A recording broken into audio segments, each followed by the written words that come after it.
Genetical কিছু কারণ, heredity থেকে হতে পারে।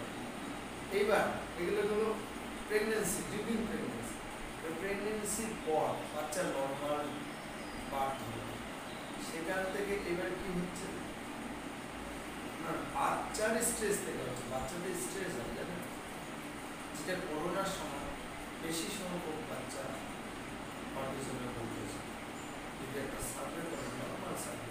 ওই সময় যারা জন্মগ্রহণ করেছে বা ওই সময় যাদের বয়স 1 বছর 2 বছর আপ 2 বছর যেগুলো বাচ্চা, সেগুলো তো শিওর সাকসেস আপনার হচ্ছে সে করোনার একটা ইফেক্ট করেছে বাচ্চাদের।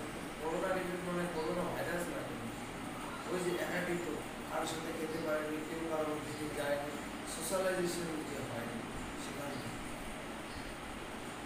তারপরে কোনো শখ, মেন্টাল শখ থেকে হতে পারে, বাড়ির কাউকে মুখের সামনে কিছু অ্যাক্সিডেন্টাল ইভেন্ট হতে দেখবে চোখের সামনে, ওখান থেকে বাচ্চা কিন্তু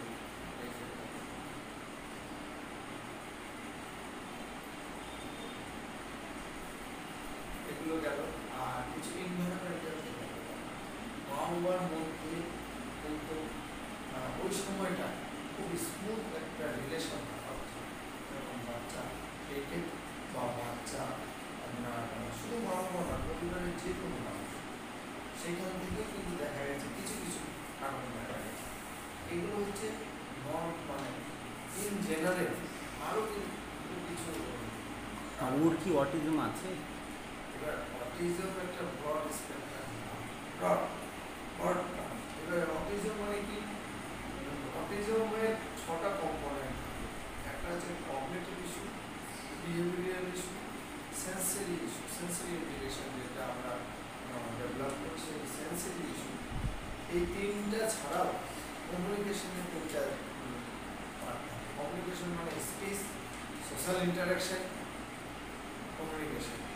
এবার এই তিনটা যেহেতু এর ক্ষেত্রে ডিলে হয়েছিল, কেউ কেউ একটু বলতে পারে পার্শিয়াল অটিস্টিক চাইল্ড, ডেভেলপমেন্টাল ডিলের কোনো অভিযোগ ছিল না, হ্যাঁ নর্মাল। যেহেতু স্পিচ ডিলে ছিল সেখান থেকে কেউ বলতেই পারে যে, কেউ বলতে পারে স্পিচ ডিলের চাইল্ড।